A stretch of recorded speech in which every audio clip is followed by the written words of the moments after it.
कि हम हई यूपी बिहार वाला हवे आ हीरो हैंडसम हथियार वाला हवे कि ओकरा के लिए गाता मैं सखी हमार वाला हवे।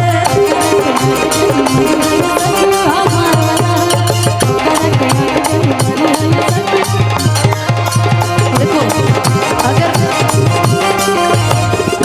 देखो ये भी हेलो अगर मगध लिया जाता है मगध से आता है कि हम हई यूपी मगध वाला हवे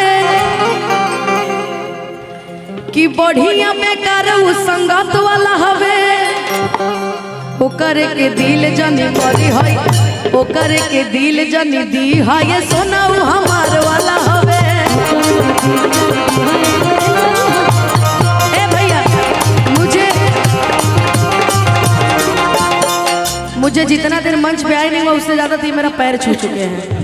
ऐसा लग रहा है कि अब हमें भी संन्यास ले लेना चाहिए धरती पर। बाप हो बाप क्या रे रानी रानी कोई कहाँ है रानी? रानी तो मुझे दिखी नहीं रही। रानी तू मैं राजा रानी आओ यार जल्दी आओ मंच गाओ खुशी। लेकिन हमको आप भागे भागे से क्यों रह रहे हैं? कि रहारी के दिल पता हर तीनों का चनार है कि तीनों का चनार है। ए विकास जी हर रितेश जी के 3 गो बहिनिया पका के पका खिलार है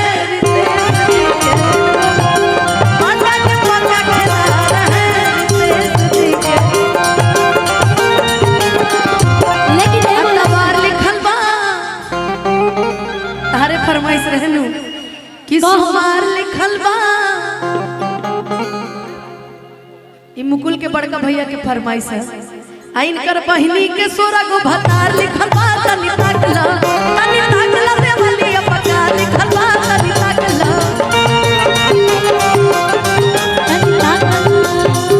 जाओ जाओ तुम्हें माफ किया जाओ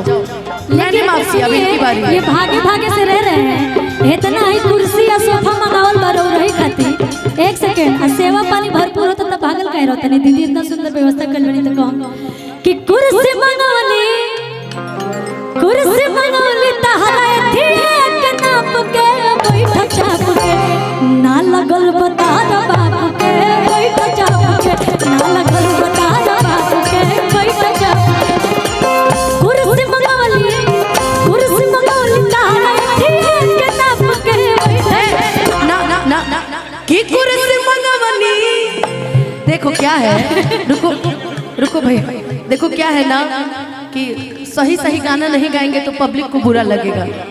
की कुर्सी मंगवनी सही सही दीदी गा दीजिए कि तहरा पीछा के नाप के बैठ चाप के ना लगल बता रा बाबू के बैठ चाप के ना लगल बता रा बाबू के बैठ चाप के। हिमांशु जी कहो तनी रितेश के गरियाई नु मामा लगी मामा बाप हो बाप ना लगल बतहरा बाप के बैठ चाप के ना लगल बतहरा बाप के बैठ चाप के। ए हो हरि हमारा तत्त बैठ खाइल माना ए हो हरि हमारा तत्त बैठ खाइल माना राउर घरवा में आइल माना राउर घरवा में आइल माना। ए भैया कि हित हवा हित भाई माता रुको भैया कि हित हवा हित भाई माता निभाई माता अभी जीतवा से मुंह मारा भाई माता।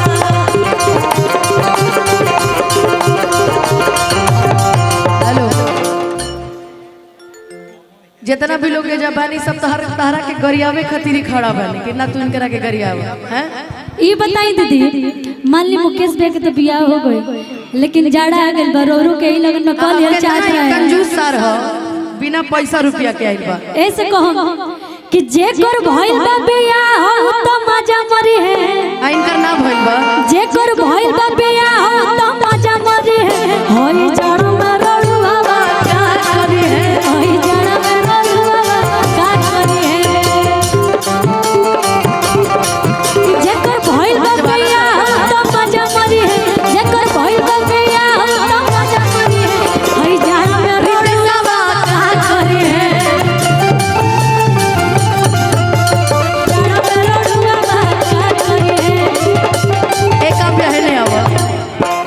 गोरी तो निहने अब हो प्यार वाली बात हो के दो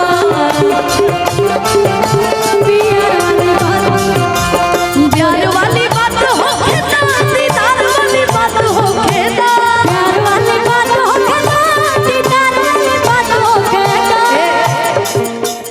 रानी तो निहने अब हो प्यार वाली बात हो के दो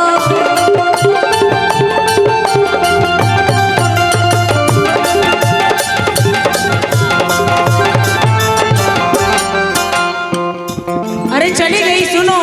हेलो आओ इधर आओ भैया रुकिए ना ये गोरी के तरह के बनौलू हो अच्छा गाना गाओ